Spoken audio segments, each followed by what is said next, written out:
Doctor साहब, आपका तमाम वीडियो ये कांवड़ यात्रियों के समर्थन में देखा गया, योगी आदित्यनाथ के समर्थन में देखा गया।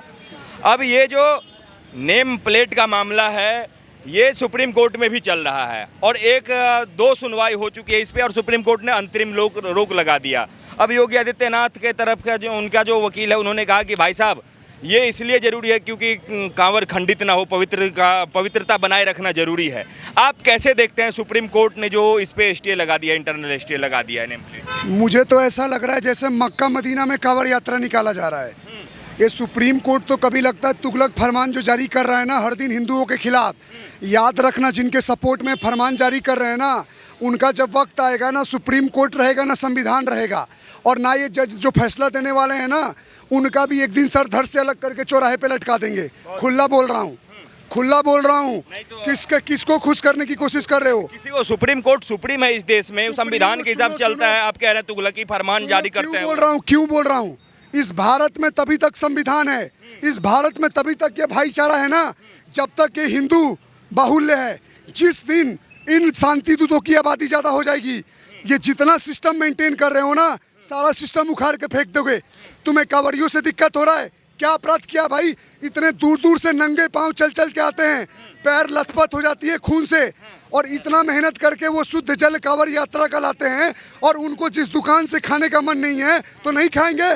तुम कौन होते हो? एक बात बताओ। उन्होंने कांवड़ यात्रा पे रोक थोड़ी नहीं लगाई है। उन्होंने कहा है कि भाई साहब समाज का आपसी भाईचारा जो है वो ना, जैसे कांवड़ खंडित ना होगा, जैसे कांवड़ को खंडित लोग कहते हैं कि नहीं होना चाहिए, वैसे भी वो कह रहे हैं कि भाईचारा भी खंडित नहीं होनी चाहिए। नेम प्लेट लगाने से भाईचारा खंडित हो जाएगा। यार पत्रकार, मुझे तुम पे हंसी आ रही है तो सवाल उनके पूछ रहे हो। एक बात बताओ, कौन सा भाईचारा यार? मैं तो हजारों वीडियो देखता हूँ जिसमें सिया बोलता है सुन्नी हमारा भाई नहीं, सुन्नी बोलता है सिया हमारा भाई नहीं। जो खुद एक ही इस्लाम को मानने वाले भाई बहन नहीं, जो अपने भाई बहनों माओ तक को नहीं छोड़ते हैं, वो हिंदुओं का भाईचारा निभाने की बात करते हैं, मूर्ख बनाते हैं। वो दोगले लोग हैं इस देश में जो बोलते हैं कि देश में भाईचारा है। अगर भाईचारा रहता तो देश में पार्टीशन कैसे होता? अगर भाईचारा रहता तो 1984 का दंगा कैसे होता? अगर भाईचारा रहता तो 2008 में अटैक क्यों होता? अगर भाईचारा रहता तो दिल्ली दंगा कैसे होता? तो मूर्ख बनना बंद करो। और सुनो एक और बात, जो कांवड़ यात्रा निकलती है वो शुद्ध काम होता है। प्याज लहसुन तक लोग नहीं खाते हैं। जब इतनी दूर दूर से तपती धूपे में लोग चलते हैं तो उनका उद्देश्य होता है कि भैया हमारा कांवड़ खंडित ना हो। तुम बोर्ड लगाए हो कि वैष्णो देवी ढाबा, और नाम निकल रहा है मोहम्मद फैजुल खान। और एक मुसलमान का वीडियो में देखा था, वो बोला था मुसलमान धर्म में, इस्लाम धर्म में शुद्ध जैसा कुछ नहीं होता। वहाँ पे वो कुछ ना कुछ प्याज लहसुन यूज करते हैं। तो भैया एक बात बताओ ना, चोर का मन पुलिस करता है ना। तुम सही हो तो लिख दो अब्दुल ढाबा, मोहम्मद खान ढाबा। इसमें क्या दिक्कत है? अगर यदि हिंदुओं के देवी देवता के नाम कोई मुस्लिम व्यक्ति अपने दुकान पे रख रहा है, ये तो हिंदुओं के लिए गर्व की बात हुई। नहीं, गर्व की बात है। गर्व कैसे बात हो गया? मान लो मैंने अपनी मेहनत से पैसा कमाया, मेरा मन है मैं इस आदमी से सामान खरीदूंगा, मैंने चुपचाप गया किसी वैष्णो ढाबा से खाना खा लिया, बाद में पैसा पे करने गया तो किसी अब्दुल का ढाबा निकल गया, तो मेरी भावना आहत होगी ना। देखो ये मैं इसलिए बोल रहा हूँ क्योंकि ट्रस्ट इशू है। हम शक के दायरे में, अब्दुल का ढाबा निकल गया तो इससे आपको दिक्कत हो जाएगा। भाई सुनो, गाय को रोटी खिलाने वाला और गाय को रोटी के साथ खाने वाला कभी भाई भाई नहीं हो सकता। हमारा धर्म, हमारा पैसा हम कहाँ देना चाहते हैं, हमारी इच्छा है। ये तुम बताओगे कि हम किससे सामान लें? अब एक बात बताओ, मैं नू मेवात से होकर आया हूँ जल चढ़ाकर, वहाँ 100 के 100 दुकान मुसलमानों के थे। वहाँ तो कोई ज्ञान देने नहीं आता है कि हिंदू का दुकान क्यों नहीं है। जहाँ 100 दुकान इनके हैं वहाँ एक हिंदू काम नहीं कर सकता अच्छे से, और जहाँ 100 हिंदुओं का दुकान है वहाँ 50 लोग अच्छे से काम करता है, तो उस पर तो कोई आवाज़ नहीं उठाता। अच्छा, एक बात बताइए, योगी आदित्यनाथ के कई लोग विरोध कर रहे हैं और कह रहे हैं कि भाई साहब तब तो आप डीजल पेट्रोल भी इराक ईरान से मंगा रहे हैं, मुसलमानों से मंगा रहे हैं, वो भी बाइकआउट कर दीजिए, वो भी छोड़ दीजिए। अरे इराक ईरान तुम्हारे बाप का है कि दादा का है? सऊदी सुनो, इनकी सच्चाई में बताता हूँ। ये लोग भारत वाले जो कन्वर्टेड, जिनके बाप दादा श्यामलाल रामलाल हैं, वो ज्ञान दे रहे हैं सऊदी अरबिया फैशन शो न चलाए, सऊदी अरबिया में दारू का दुकान खुल रहा है। अरे भैया वो रियल इस्लामिक कंट्री है, तुम कन्वर्टेड हो। 3 जनरेशन बाद तुम्हारे बाप दादा हिंदू निकलते हैं और तुम आ जाते हो जो रियल के इस्लामिक कंट्री है उनको ज्ञान देने। बकवासबाजी बंद करें, चुपचाप भारत में रह रहे हो, खाओ पियो, नौटंकी मत करो। और सुनो, इतना ही तुमको अगर सच्चे हो तो लिखो ना। और सुनो, अगर कोर्ट के तुगलक फरमान दे रहे हैं ना, तो कैमरामैन जरा कैमरा मेरे ऊपर फोकस करो। सारे हिंदू ध्यान से सुनो, अगर मान लो कि अगर वो लोग का नाम नहीं दिखा रहे हैं, तुम अपने दुकानों पे जय श्री राम का झंडा लगा लो। तुम बिल्कुल जय श्री राम, हर हर महादेव। अब सुनो, एक मिनट। अब एक काम करो, वो अपना कर रहे हैं ना, हिंदू सारे दुकान वाले अपने दुकान पे जय श्री राम लिखवा लो, या जय श्री राम का झंडा लगा लो, या हर हर महादेव का झंडा लगा लो, समस्या ही खत्म। अरे तुम तो हो ना हिंदू, तुम तो नाम नहीं लिखोगे ना अब्दुल कभी। एक बात बताओ, कभी किसी, आज मान लो नागर जी हैं, इनका कोई दुकान है, ये अपने दुकान के आगे तो ऐसे नहीं लिख देंगे ना कि इस्लाम ढाबा और तो नाम निकल गया नागर, इस तरह का तो नहीं होता है। इनका जो नाम है वो लिखते हैं। तो तुम सालो, तुम्हारी क्या दिक्कत है, क्या मजबूरी है कि तुम हमारे देवी देवताओं का नाम लिखते हो और अपना ढाबा चलाते हो? मतलब ये तो वही कहावत हो गई, सुनो कि इस्लाम धर्म में मूर्ति बेच पूजा करना हराम है, लेकिन मूर्ति बेच कर पैसा कमाना हराम नहीं है। सुधर जाओ दोगलो, सुधर जाओ। ये दोगलई जब तक भारत में है ना, दिवाली में पटाखे बेचना हराम है, फूल बेचना दिवाली में पटाखे बेचना ठीक है, फूल बेचना ठीक है, होली में रंग बेचना ठीक है, लेकिन होली खेलना हराम है, दिवाली मनाना हराम है। तो इसका मतलब तो यही हो गया, तुमको जब तक पैसा आ रहा है, जब तक तुम कमा रहे हो, तब तक ठीक है, और जब धर्म की बात आ जाती है तो दोगलाई स्टार्ट कर देते हो।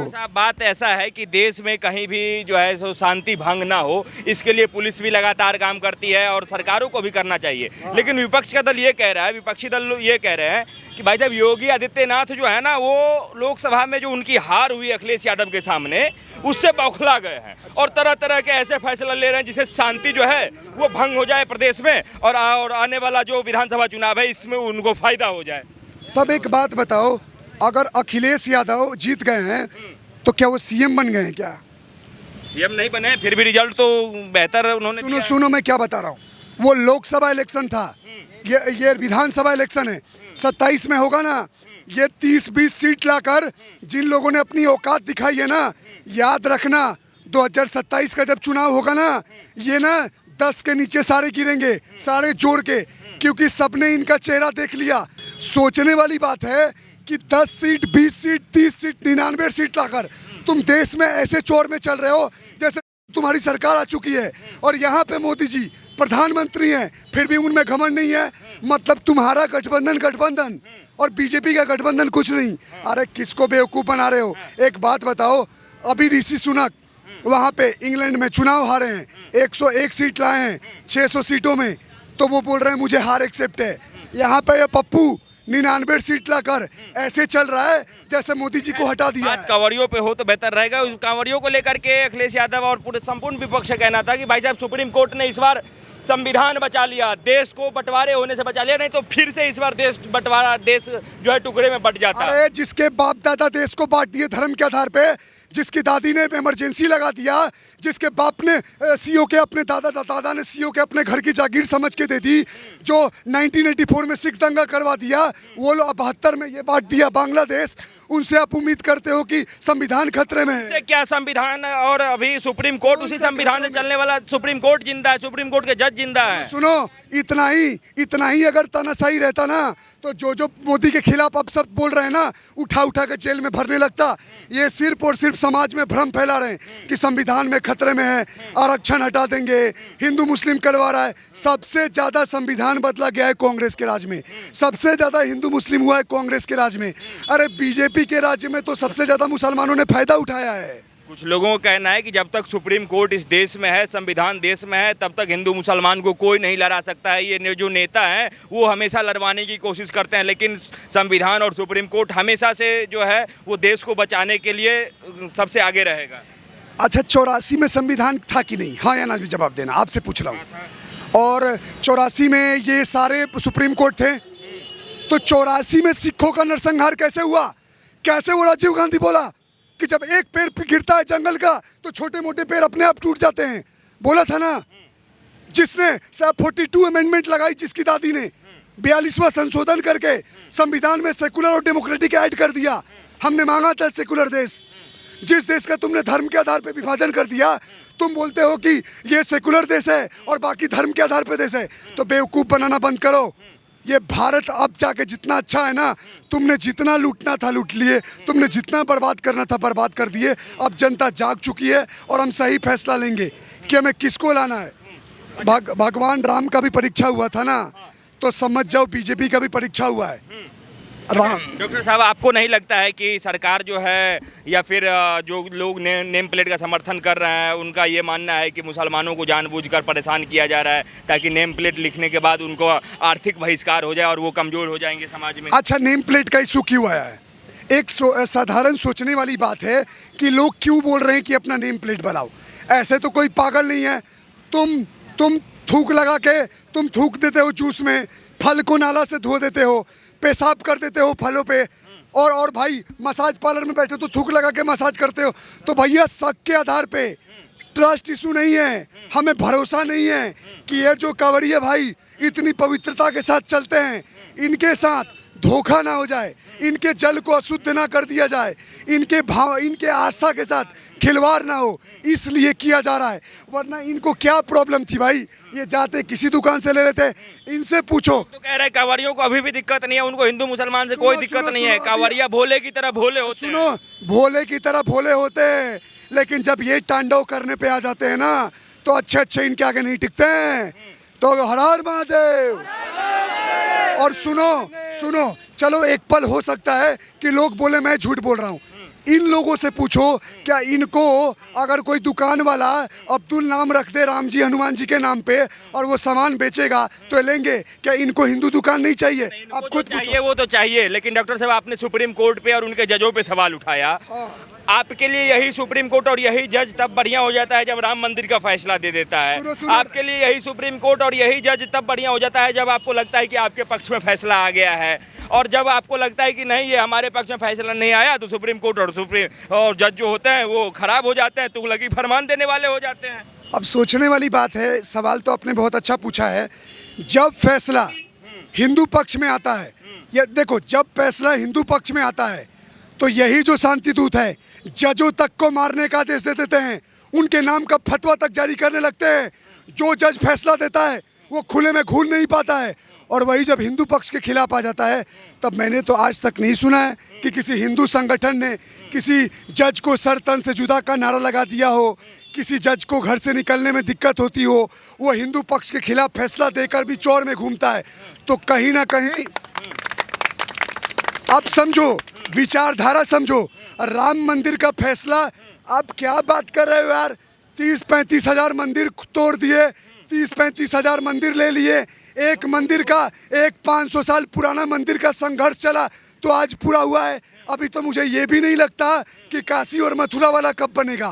अच्छा, कई लोग योगी जी पे ये भी सवाल उठा रहे हैं कि भाई साहब, योगी जी को कांवड़ियों का अगर यदि इतना ख्याल था, अगर यदि वो इतना बढ़िया से चाहते हैं कि कांवड़ यात्री जल शुद्धता से घर लेके पहुँचे, तो उनके मुख्यमंत्री बने हुए तो कितने साल हो गए? पहले क्यों नहीं नेम प्लेट का कानून लाया? अब क्यों ला रहे हैं? जब उनको लग रहा है कि हमारा इमेज डाउन हो रहा है, तभी जाके कुछ ना कुछ करने लगते हैं, हिंदू मुसलमान करते हैं, ऐसा लोग कह रहे हैं। गलत बात। सोशल मीडिया कब आया है? अच्छे से सोशल मीडिया, आप सच्चाई बताओ। 2017-18 के बाद सोशल मीडिया का रिवोल्यूशन हुआ है। हर बच्चे, हर लड़के के हाथ में मोबाइल आया। घटनाएं पहले भी होती थी। लोग एक बात बोलता है, नेम प्लेट का फरमान योगी जी ने पहले क्यों आया? मैं बता रहा हूँ क्यों आया। अब एक बात बताओ, थोड़ा ले रहा हूँ 1 मिनट। घटनाएं पहले भी होती थी खूब, थूका थूकी, रेप, मर्डर। सोशल मीडिया के जरिए आए दिन वीडियो आता है कि इस जगह में ये घटना हो गई। भारत में कहीं भी कोई घटना होता है 5 मिनट में न्यूज में आ जाता है, आज के डेट में मोबाइल के चलते। अब इतने घटनाएं हो रही है तो कांवड़ियों ने ही वीडियो बना के डाला है कि भैया हमारे साथ मारपीट कर लिया, हमारे जल को गाड़ियों ने ज़बरदस्ती मार के खंडित कर दिया, हमारे खाना में लहसुन प्याज मिल गई, हमारे खाना में थूक मिल गया। उसी आधार पे कांवड़ियों की धर्म की रक्षा के लिए, शुद्धिकरण मेंटेन रखने के लिए वोट का लाया गया। और मुझे सवाल पूछता हूँ, आपको दिक्कत क्यों हो रहा है? यहाँ पे अगर कोई मुसलमान भाइयों मेरे पास आए, भैया तुम्हारा नाम अब्दुल है, तो अब्दुल बताने में तुम्हें शर्म क्यों आ रही है? क्या तुम्हारे माँ बाप ने गलत नाम रखा है या तुम्हारा धर्म गलत है? मेरा नाम अगर प्रकाश सिंह है तो मैं खुले में बोलूँगा मेरा नाम प्रकाश है। आपका नाम अंजनी है, आप अंजनी बोलोगे। किसी और का नाम और है बोलेगा, मैं अपना नाम क्यों छुपाऊंगा?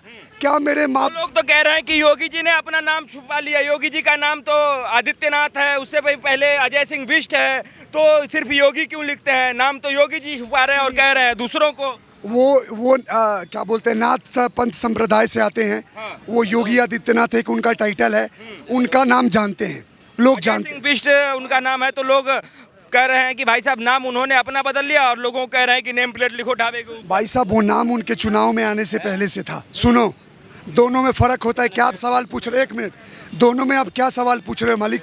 एक होता है कि 4 घंटे पहले मेरा नाम इरफान है और 4 घंटा बाद, भाई कोई अगर मुस्लिम होना मेरे को अभी बुलाओ यहाँ पे, मैं पूछना चाहता हूँ तुम्हें अपने नाम में क्यों शर्म आ रहा है? अगर तुम्हारे दुकान का नाम अगर इस्लाम ढाबा है और नाम मोहम्मद इस्लाम निकल रहा है तो क्या दिक्कत हो गया? जिसको खाना होगा खाएगा, जिसको नहीं खाना होगा नहीं खाएगा। मेरा नाम प्रकाश है, मेरा दुकान का नाम हिंदू नाम है, तो मेरे नाम पे सामान लो। अब नाम निकल जाएगा, रुको, नाम निकल जाएगा कि खाटू श्याम ढाबा और उसमें आईडी में निकल जाएगा अब्दुल, तो दिक्कत होगा। दुकान की जो शुद्धता है वो खाने से है या नाम से है?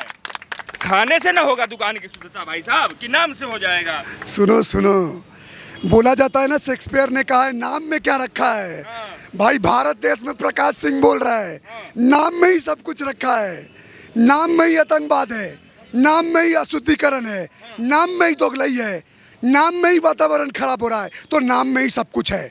नाम में सब कुछ है, क्यों नहीं है नाम में सब कुछ? तो फिर सुप्रीम कोर्ट जो है सो योगी जी के खिलाफ कैसे जा रहे हो? तो कह रहे हैं कि भाई साहब भाईचारा बनाए रखना जरूरी है, आप किसी को फोर्स नहीं कर सकते दुकान को बाहर नेम प्लेट लगाने के तो लिए। फोर्स नहीं कर सकते तो हिंदू अपने दुकानों पे जय श्री राम का झंडा लगाए, हिंदू अपने नाम अपना खुद लिख ले, उसमें तो सुप्रीम कोर्ट को दिक्कत नहीं होगा ना।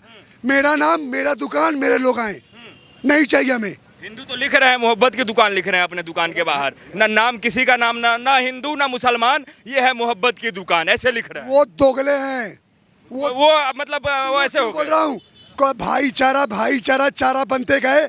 दोगले हिंदू जो अपने धर्म के सगे ना हुए वो तो उसके सगे होंगे। आए दिन हिंदू धर्म के लिए क्या कर दिया उन लोगों ने? सिर्फ कलावा लगाना, टीका लगाने से हिंदू हो जाओगे? सुन लो, राम कृष्ण की नीति रखो, लेकिन जरूरत पड़ने पे महादेव का तांडव करो, हर हर महादेव से गुजार दो इन जिहादियों को। सीधी बात है। मतलब आप क्या चाहते हैं? हर हर महादेव क्या मतलब? हर हर महादेव तो हिंदू धर्म में हर हर, एक मिनट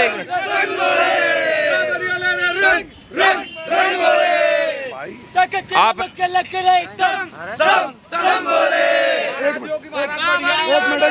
मिनट सुनो सुनो, ये क्या मैं जबरदस्ती बोलने को बोला? सुनो सुनो सुनो, ये जो आप अपनी सवालों में गोल गोल जलेबी की तरफ फंसा रहे हो ना, नहीं सवालों में क्या, हमारा काम है सवाल पूछना। तो सुनो मैं क्या बता रहा हूँ। आप क्या बोले हो कि आप हर हर महादेव बोल के क्या करना चाहते हो? तो सुनो आपकी ऑडियंस, हर हर महादेव बोल के मैं ये साबित करना चाहता हूँ कि जो भी लोग हमारे धर्म पे प्रहार करेंगे, जो भी लोग हमारे धर्म को अशुद्ध करने की कोशिश करेंगे, जो भी लोग हमारे धर्म के पालन करने वालों को मारने की कोशिश करेंगे, तो शिव जैसा तांडव करके प्रलय ला देंगे।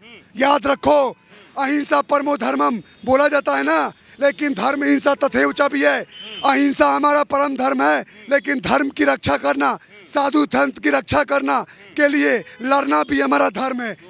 आप कह रहे हैं कि साधु संत के लिए लड़ेंगे, धर्म के लिए लड़ेंगे, फिर आप जेल जाएंगे, आपको डर नहीं लगता इन सब चीज़ों से? आप घर पे रहिए, आराम करिए, और बाकी क्या ही है इस सब चीज़ों में? क्यों कानून अपने हाथ में लेना? पुलिस है, संविधान है, कोर्ट है ही सब चीज़। भाई आज एक बात बताऊं आपको, कड़वा लगेगा। 2024 में जो मुझे ज्ञान दे रहे हो ना, ये वीडियो कभी देखना आज से 20-30 साल बाद, 20-30 साल बाद मेरी बातें जो आज बुरी लगी है ना, यही सही लगेंगी। आज अगर जेल से डर जाऊं, आज अगर इस डर से लड़ जाऊं कि कोई आकर मेरा गर्दन काटेगा, तो सुनो पत्रकार, तो सुनो क्यों। नुपुर शर्मा एक बार क्या बोलती, 2 साल तक छुप के थी। कमलेश तिवारी हत्याकांड का जो साजिश था वो कल छूट गया। ये वही सुप्रीम कोर्ट है ना, यही सुप्रीम कोर्ट है, छोड़ दिया ना हत्यारे को जो साजिश में लिप्त था। तो अब एक बात बताओ, ये सुप्रीम कोर्ट के टर्की से चल रहा है जो तुगलक फरमान ला रहा है। और एक और बात, एक चीज के लिए मुझे हमेशा गर्व रहेगा, जब कुछ दोगले और बीप कर देना अगर मेरी शब्द खराब लगे, जब हाथ में चूड़ी पहनकर अपने घर में भाईचारे का ज्ञान दे रहे थे ना, उस टाइम ये शेर लड़ रहा था। आज से 20-30 साल बाद जब अपनी इतिहास में पन्ने पलटूंगा ना, तब मैं अपने बच्चों को गर्व से बोलूँगा कि सुन, जब देश में सारे लोग चुप थे ना, तब तेरा बाप लड़ रहा था इनके खिलाफ, और तब जो लोग आज मेरे ऊपर उंगली उठा रहे हैं तब ये बोलेंगे कि देखो ये साला 30 साल पहले जग गया था और लड़ रहा था, क्योंकि इसको समझ में आ चुका था कि 2024 में जो हो रहा है तो 2050 में क्या होगा। तो 2050 आप एक बात बताइए कि मुस्लिम इस देश का नागरिक है कि नहीं है, थोड़ा सा नीचे इधर आ जाइए। मुस्लिम इस देश के नागरिक हैं कि नहीं है, क्योंकि ओवैसी का कहना है कि इस देश से मुसलमानों को दबाने की कोशिश की जा रही है, जब तक वो अपना सही नेता नहीं चुनेंगे ऐसे ही होते रहेगा। ओवैसी क्या ठेका ले रखा है पूरे भारत के मुसलमानों का? क्यों नहीं ले सकते हैं? जब हिंदुओं का ठेका नरेंद्र मोदी, योगी आदित्यनाथ ले सकते हैं तो ओवैसी नहीं ले सकते हैं क्या? नहीं, सुनो सुनो सुनो, हिंदुओं का ठेका की बात कर रहे हो ना, मोदी जी हैं, अखिलेश यादव, राहुल गांधी, उसके बाद ये MK स्टालिन, भारत ममता बनर्जी, सभी तो हिंदुओं का ठेका ले रखा है। इसने हिंदुत्व का ठेका ले रखा है। हिंदू होना और हिंदुत्ववादी होना दोनों में फर्क होता है, समझ जाओ। हिंदुत्व वो विचारधारा है जो इस भारत भूखंड को आने वाले भविष्य में आतंकाओं से बचाएगी। आने वाले इस टाइम में इस देश में जो दीमक की तरह इस देश को खोखला कर रहे हैं, उस खोखला दीमकों को और इन कीटकों को कीटनाशक डाल के कैसे इलाज करना है, उस इलाज करने के लिए जो लड़ रहे हैं वो हिंदुत्ववादी लोग हैं। और सुनो, बात रही ओवैसी की, एक वहाँ से भौंकना हैदराबाद से, और भी मुसलमान नेता हैं भारत में, खड़े हो ना। जो मुसलमान थोड़ा बहुत हिंदू पक्ष में चला जाता है, तुमको छाती में चुल मचने लगती है। आए दिन उनको भी अवसर। डॉक्टर साहब वो कह रहे हैं कि जैसे पहले मुसलमानों पे अत्याचार हुआ और जिन्ना ने खुल के उनका समर्थन दिया, तो अभी वो जिन्ना के जैसा बन करके मुसलमानों के समर्थन में है। वो कह रहे हैं कि हम अभी के मुसलमानों के लिए जिन्ना के रूप में हैं। अरे जिन्ना ले गया ना, क्यों नहीं चलेगा उस टाइम? क्यों रुके? सरदार वल्लभ भाई पटेल ने अपनी लाइव कॉन्फ्रेंस में स्पीच में बोला है कि ये जो 1-2% बच गए हमने रोका था। तुम सुनो, लोग बोलता है ना किसी के बाप का हिंदुस्तान नहीं है, तो सुन लो, जिनके बाप दादा ले चुके 2 भाग, उनके भी बाप का नहीं है। तुमने समर्थन किया था ना, तुमने पाकिस्तान का समर्थन किया था ना, तुमने बांग्लादेश का सपोर्ट किया था ना। उनको ये देश अच्छा लगा, यहाँ रह गए, उनको यहाँ अच्छा नहीं लगता तो वो भी चले जाते ना। बंद करो ये सब नौटंकी। वो इस देश को अपना समझते हैं तभी तो यहाँ रुक गए। समझो ना, अपना भगा रहे हैं। एक बात बताओ, क्या हिंदू राष्ट्र होने का ये मतलब है कि मुसलमान को उठा के फेंक दिया जाएगा? गलत आप लोग प्रचार कर रहे हो। हमने क्या कहा? बात बता रहा हूँ भैया, हिंदू राष्ट्र होने का ये मतलब नहीं कि किसी मुसलमान को गर्दन दबा के मार देंगे। भाई तू अपना काम कर रहा है कर, तू अपना कमा खा, लेकिन तू अगर इस देश में रहकर हमारी देवी देवताओं का मूर्ति तोड़ेगा, तू हमारे देश में रहकर नाम बदल के बहू बेटियों के साथ गलत करेगा, तू हमारे देश में रहकर हमारे धर्म से रिलेटेड चीज़ों को अशुद्ध करेगा, तो तेरे भाषा में जवाब देंगे। और जिसको लगता है करो FIR, मैं खड़ा हूँ ना, करो, हर तरह से लड़ने के लिए तैयार हूँ मैं। एक आखिरी सवाल डॉक्टर साहब कि योगी आदित्यनाथ जब से फैसला लिया नेम प्लेट को लेकर के, और वो एकदम खुल के समर्थन में है कांवड़ियों के साथ, और सुप्रीम कोर्ट में उनका वकील भी जो है वो खड़े हैं, तो लोग कह रहे हैं कि भाई साहब अगर ऐसे फैसले योगी आदित्यनाथ ने लिए तो प्रधानमंत्री बनना तो दूर की बात है, वो बहुत जल्द मुख्यमंत्री की कुर्सी से भी हट सकते हैं। बीजेपी को तोड़ के सुनो, अगर बीजेपी नहीं सुधरा ना, तो आने वाले टाइम में बीजेपी को उखाड़ के और एक नवीन पार्टी का निर्माण होगा, जो कोई तो सुनेगा हम हिंदुओं की। हिंदू होना क्या कलंक है इस देश में? अपने हक के लिए मांगना कलंक है। जो अपने आप को माइनॉरिटी बोलते हैं, 35 करोड़ 30 करोड़, अमेरिका की उतनी बड़ी आबादी है, अमेरिका जितनी आबादी होकर तुम इस देश में खुद को माइनॉरिटी बोलते हो। शर्म आना चाहिए ऐसे लोग। संविधान ने उनको माइनॉरिटी कहा है कि कोई आदमी थोड़ी ना कह रहा है भाई। तो फिर जैन कौन हुआ, पारसी कौन हुआ, सिख कौन हुआ, यहूदी कौन हुआ? क्या बात कर रहे हो? माइनॉरिटी का मतलब क्या होता है? जो अल्पसंख्यक हैं, हो अल्पसंख्यक हो गए। 35 करोड़ 30 करोड़ किस देश का माइनॉरिटी होता है? उनको बोलना चाहिए हम इस देश के सेकंड लीडिंग मेजॉरिटी हैं। शब्दों का हेर फेर है, शब्दों का। तुमको शर्म आ रहा है? तुमको किस बात का शर्म है इस देश में? क्या मुसलमान इस देश में छाती चौड़ी करके नहीं बोल सकता, हाँ भाई हिंदुओं के बाद हम दूसरी सबसे ज़्यादा आबादी हैं? ये बोलने में शर्म आ रही है? कब तक अपने आप को अल्पसंख्यक बोलोगे? कब तक अपने आप को बेचारा बोलोगे? शर्म नहीं आता है? काम धंधा करोगे, ऑटो चलाओगे, रिक्शा चलाओगे, रोजगार मिल रहा है ना, पढ़ो लिखोगे तभी तो नौकरी मिलेगा। अब रिक्शा का काम करोगे और बोलोगे कि मोदी नौकरी नहीं दे रहा है। आईपीएस नहीं दे रहा है, पॉपुलेशन मायने नहीं रखता इस देश में। तुम 2 बच्चे पैदा कर रहे हो और एक और चीज अभी बंद मत करना, एक और चीज बड़ा सुनने में आता है, लोग बोलता है अरे हिंदुओं तुम्हारे में दम नहीं है इसीलिए तुम 20 बच्चा पैदा नहीं कर सकते थे।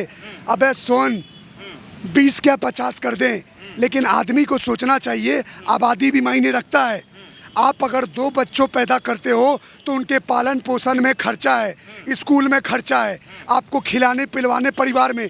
आज के रेट में अगर कोई ऑटो टेम्पू वाला अगर 20-30 हज़ार रुपया कमा रहा है ना, उससे पूछो वो अपने परिवार को कैसे चलाता है। राशन लाना है, बच्चों को पढ़ाना है, तुम 20 पैदा करके मॉल के आगे और रोडों के आगे छोड़ दोगे कि भीख मांग, तो ये क्या क्राइम नहीं है? इस पे लगाम नहीं कसना चाहिए, ये क्राइम है। उन बच्चों के साथ तुम अपराध कर रहे हो। क्यों अपराध कर रहे हो? तुम तो मजे में कर दिए पैदा, वो बेचारे रोड पे घूम रहे हैं, खाने पीने का ठीक नहीं। जिन लोगों को दया आता है वो 10-10 रुपया देते थे और फिर छाती चोरी करते हो कि 20-20 पैदा करते हैं। नहीं, ये बात ऐसी नहीं है। उनका कहना ये है कि बच्चे अल्लाह की देन है और अल्लाह देते हैं इसलिए हम लेते हैं। और नौकरी मोदी की देन है। नौकरी कौन देगा? नौकरी मोदी, नौकरी अल्लाह क्यों नहीं दे रहा है? पागल बनाओगे? कोई मुसलमान है क्या यहाँ पे? कोई सुन रहा है? इधर आओ, इधर आओ, इधर आओ, इधर आओ। ईमान के अगर सच्चे हो, एक ही बात पूछूंगा, नफरत वाली बात नहीं। अगर जो लोग बोलते हैं 20 बच्चे अल्लाह की देन है, बोलते हैं नौकरी मोदी के, आप अगर मान लो आप ऑटो चलाते हो, कितना महीने का कमाते हो? सच बताना। 1000 रुपये डेली। 1000 रुपये डेली? सच्चाई बोल रहे हैं भाई साहब, झूठ? तो महीने का 30,000, 35,000। आपके अगर 1-2 बच्चे होंगे, पालने में क्या खर्चा नहीं आता है? बहुत ज़्यादा। कितना आता है सच बताओ? स्कूल अगर भेजते हो तो भेजते हो? स्कूल भेजते हो? 10वीं पढ़ रही है मेरी बड़ी लड़की। सच्चा मुसलमान झूठ नहीं बोलेगा। ये लड़ाई दंगा करवाने। डेली का 200 रुपये है। हाँ, डेली का आना जाना रिक्शा ऑटो का। और अच्छा, और जो लोग ये बोलते हैं कि 20 बच्चे 30 बच्चे अल्लाह की देन है और फिर बोलते हैं नौकरी मोदी की देन है, तो ये क्या गलत लाइन नहीं है? गलत है सर, बिल्कुल। अल्लाह उनको सजा नहीं देंगे कि भैया तुम मेरे नाम का पर्ची फाड़ रहे हो? अल्लाह ना जहन्नुम की आग में डालेगा ऐसे लोगों को। क्या आपका क्या नाम हुआ? मेरा मनोवर नाम है। मनोवर, कहाँ के रहने वाले हैं आप? जिला बुलंदशहर। बुलंदशहर के रहने वाले। अच्छा, एक बात बताइए कि अभी योगी आदित्यनाथ ने कहा कि खाने पीने की जितनी भी दुकानें हैं, खास करके कांवर रूट में, उनको अपने दुकान मालिक का नाम लिखना पड़ेगा, दुकान का नाम लिखना पड़ेगा। खैर, इस पे अभी सुप्रीम कोर्ट ने स्टे लगा दिया। आपको क्या सही लगता है कि योगी आदित्यनाथ ने जो कहा है वो सही है, दुकान का नाम लिखना जरूरी है? मैं एक छोटी सी बात बोलूँगा सर, जो आपका ये हरिद्वार है, वहाँ पे जितने भी दुकानें हैं आधे से ज़्यादा मुसलमानों की हैं। गलत नहीं बोलूँगा सर, आधे से ज़्यादा वहाँ मुसलमानों की हैं।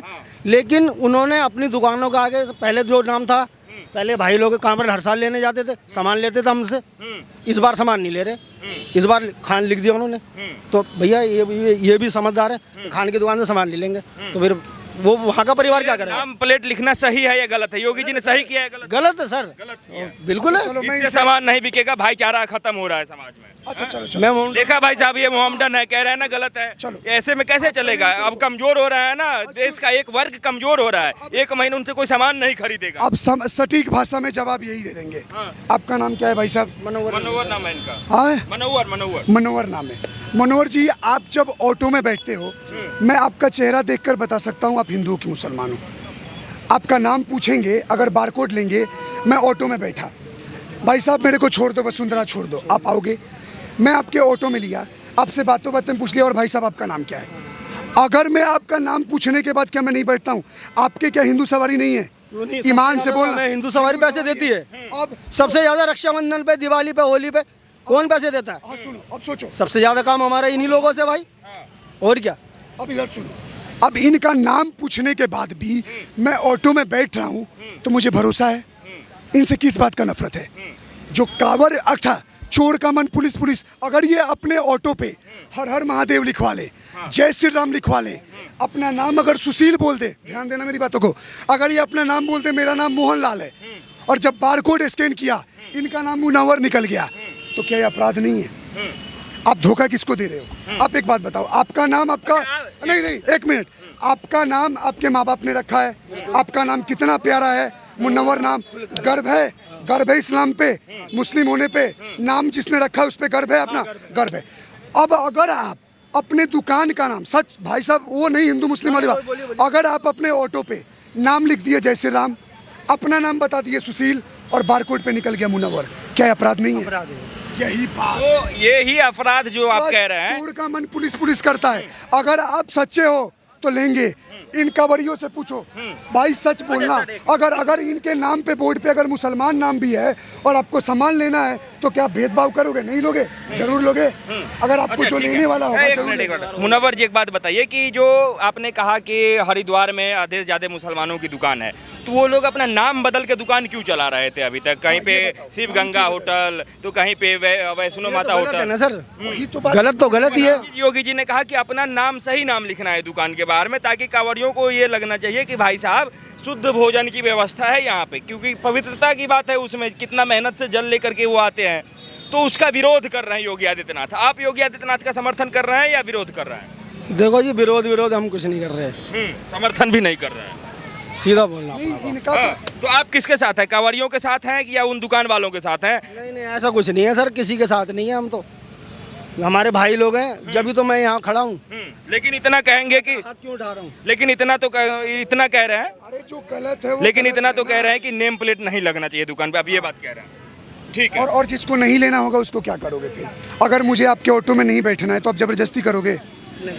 यही मैं आप अभी तक समझ, आप धर्म पे जा रहे हो। सुनो, आप धर्म पे जा रहे हो और मैं सत्य पे जा रहा हूँ।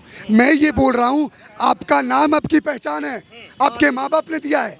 आप अपना, चलो दिखाता हूँ इंदिरापुरम में इस्लाम ढाबा, खुरैसी ढाबा बहुत हैं। तो क्या मुझे बिरयानी किसी को खाना होता है तो नहीं जाता है खाने हिंदू? जाते हैं। तो वहाँ तो हमें पता है। अब तुम कांवर मार्ग में, अब एक बात बताओ, मक्का मदीना के रोड में, या मान लो अजमेर शरीफ दरगाह जा रहा हूँ और वहाँ पे मैंने लिख दिया कि राम चादर वाले, और वहाँ पे अगर कोई मुसलमान खरीदने गया तो उसको पता है ना ये राम नाम का दुकान है, किसी हिंदू का है, खरीदेगा। क्या हिंदू लोग जब अजमेर शरीफ में चादर चढ़ाने जाते हैं तो वहाँ पे क्या होता है? वहाँ पे सारे मुसलमानों के दुकान है, लेकिन अपनी श्रद्धा से चादर खरीद के घर चढ़ाते हैं ना मुसलमान के। यहाँ यही बात की जा रही है, जो आपका नाम है वो नाम छुपाओ मत, क्योंकि नाम आपकी पहचान है। तो इस चीज़ को गलत बोलो ना कि हाँ बोलो। हर चीज़ धर्म से नहीं होता है, कुछ चीज़ सच्चाई से भी होती है। ठीक है। जो योगी जी ने कहा था कि भाई साहब जहाँ भी खाने पीने की वस्तुएं मिलती हैं, सामान मिलता है, वहाँ पे नेम प्लेट लगाना जरूरी है, क्योंकि इस पे सुप्रीम कोर्ट ने स्टे लगा दिया, इंटरनल स्टे लगा हुआ है। और ये भी कहा गया कि इस नाम लिखना जरूरी नहीं है, बस इतना बता दो कि यहाँ वेज मिलता है या नॉन वेज मिलता है। आप दुकान के बाहर इतना लिख दो कि यहाँ वेज मिलता है, नॉन वेज मिलता है, कांवड़िया अपने आप ही डिसाइड कर लेंगे कि यहाँ खाना है नहीं खाना है। इन सभी मुद्दों पे बात करेंगे। आइए सबसे पहले जो भोले के लिए इतना भव्य यहाँ पे व्यवस्था बनाया गया है नागर साहब के द्वारा, इनसे बात करते हैं कि कब से ये व्यवस्था कर रहे हैं। जब हमने कुछ लोगों से बात किया तो उन्होंने कहा कि ये नागर साहब बहुत वर्षों से करते आ रहे हैं। सबसे पहले तो स्वागत है नागर साहब, कैसे हैं आप? बहुत बहुत हर हर महादेव। देखिए, ये इस भंडारे की शुरुआत मेरे पापा ने और मेरे चाचा जी ने की थी। हम 25 साल से लगातार यहीं पे भोलों की सेवा कर रहे हैं और बहुत ही सुख और बहुत ही तृप्ति की प्राप्ति होती है जी। तो 25 सालों से लगातार करते आ रहे हैं आप लोग, तो कांवड़ियों की सेवा में जैसे आप लगे हुए हैं, तो कई लोग तो कहते हैं कि कांवड़िए नशेरी होते हैं, वो सिर्फ जो है ऐसे ही मजा करने के लिए जाते हैं, और आप सेवा में लगे हुए हैं, तो उन लोगों को क्या कहना चाहेंगे? मैं उन लोगों को सिर्फ ये बोलना चाहता हूँ कि ये दुनिया की सबसे पवित्र यात्रा है, और ऐसे लांछन हमारे भोले बाबा जो ऐसी भरी गर्मी में अपने घर बार काम को छोड़ के जल लेके आ रहे हैं, उससे बड़ा महापाप उनके लिए कुछ नहीं है। उनका जो भी दंड है वो सीधे हमारे भोले बाबा देंगे। हम कुछ नहीं बोलना, उनकी जो जैसी सोच है वो ऐसे कर रहे हैं। लेकिन मैं ये कहना चाहता हूँ, इससे पवित्र इन लोग, ये हमारे भोले हैं, इनकी शक्लें आपको बता देंगे कि ये कितनी मेहनत का और पवित्र काम है, और जो बोल रहे हैं मैं उनको घोर निंदा करता हूँ। अच्छा नागर साहब, देखिए आप बहुत बढ़िया काम कर रहे हैं, तो हमारी टीम की तरफ से तो बधाई है ही है। एक बात बताइए कि जहाँ एक तरफ अभी पूरे देश भर में सावन का महीना चल रहा है और लोग कांवर लेकर के जहाँ जहाँ पवित्र स्थल है महादेव का वहाँ पहुँच रहे हैं, लेकिन सावन का महीना शुरू होते ही योगी आदित्यनाथ जो है वो सुर्खियों में आ जाते हैं। उन्होंने कहा कि नेम प्लेट लगाना जरूरी है और कोर्ट ने स्टे लगा दिया। आप कैसे देखते हैं इन तमाम चीज़ों को, क्योंकि बहुत दिनों से जो है ये मामला खबरों में बना हुआ है और आप भी देखते ही होंगे जब आप कांवड़ियों की सेवा कर रहे हैं, तो कैसे देखते हैं इन सब चीज़ों को? सबसे पहले तो मैं माननीय मुख्यमंत्री योगी आदित्यनाथ जी का दिल से धन्यवाद देना चाहूँगा कि उन्होंने इतना अच्छा फैसला, हालांकि ये सरकार का फैसला नहीं था, प्रशासन का था। मैं प्रशासन तो सिर्फ मुजफ्फरनगर के लिए कहा था, योगी आदित्यनाथ ने पूरे प्रदेश में कहा। मैं अपने हृदय से अपने सभी शिव भक्तों की तरफ से उनका धन्यवाद करना चाहता हूँ। ये बहुत ही सही निर्णय उन्होंने लिया था। और मैं सुप्रीम कोर्ट, जिसको मैं सुप्रीम कोर्ट आज पहली बार बोल रहा हूँ, मैं सरिया कोर्ट उसको बोलूँगा, उनकी वजह से ये जो उन्होंने विधान लगाया है, रोकथाम लगाई है, मैं कड़े शब्दों में निंदा करता हूँ। और योगी आदित्यनाथ जी ने जो फैसला किया था बहुत सही किया। देखो, मैं कावड़ नहीं ला रहा, मैं बस भोलों की सेवा कर रहा हूँ, लेकिन मैं प्याज लहसुन सब छोड़ के बैठा हूँ। और जो लोग ऐसी तपती गर्मी में अपने घर बार फैमिली को छोड़ के भोले का जल लेके आ रहे हैं, अगर उनको एक भी पल में बिना बोले उनको ऐसा खाना मिल जाए, ना सात्विक खाना ना मिले, तो उनकी यात्रा वहीं भंग हो जाती है। उससे बड़ा पाप कुछ नहीं। तो मैं योगी आदित्यनाथ जी के फैसले का स्वागत करता हूं और मैं चाहता हूं कि ये हर दुकान के बाहर पता चले। हमें कोई उनसे दुश्मनी नहीं है, बस मैं ये चाहता हूं भाई पता लग जाए ये अब्दुल का ढाबा है, तो यहाँ पे हमें सात्विक खाना नहीं मिलेगा। अच्छा, देखिए, आप क्योंकि इतने 25 वर्षों से भोले की सेवा में लगे हुए हैं, तो आप बखूबी जानते होंगे कि भाई साहब कांवड़ियों की सेवा में, उनके खाने पीने की व्यवस्था करने में कितना जो है वो पवित्रता की ज़रूरत है। और एक तरफ दूसरे लोग कह रहे हैं कि नहीं, कांवड़िए तो ये सब चीज़ देखते नहीं है, वो तो कहीं भी खाना खा लेते हैं। ये भाईचारा बिगाड़ने का माहौल बनाया जा रहा है पूरे उत्तर प्रदेश में। मैं यहाँ पे हजारों कांवड़िया मेरे भाई रोज आते हैं। सबसे पहले जब भोग लगता है तो वो वहाँ जहाँ पे खाना बन रहा होता है वो वहाँ पे देखते हैं, पैर पे चप्पलें नहीं होती हैं, वो देखते हैं कि हाँ भैया हमारा खाना स्वच्छ मिल रहा है, उसमें प्याज लहसुन की मात्रा तो नहीं है, उसमें वो तो नहीं है, तब जाके वो ग्रहण करते हैं। नहीं तो उनमें भगवान भोले बाबा की ऐसी शक्ति है, वो बिना खाए भी यात्रा पूरी कर सकते हैं। लेकिन वो ऐसा मैं बिल्कुल नहीं मानता कि अगर बोलते हैं कि भोले बाबा ये हमारे शिव भक्त नहीं देखते हैं, कांवड़िया नहीं देखते हैं, गलत बात है। वो हर चीज़ का ध्यान रखते हैं कि मुझे क्या खाना है, मेरी कावड़ कहाँ पे रखी जानी चाहिए, जहाँ कावड़ रखी है वो क्या साफ़ जगह है, जो मैं खा रहा हूँ वो सात्विक है, हर चीज़ का वो ध्यान रखते हैं।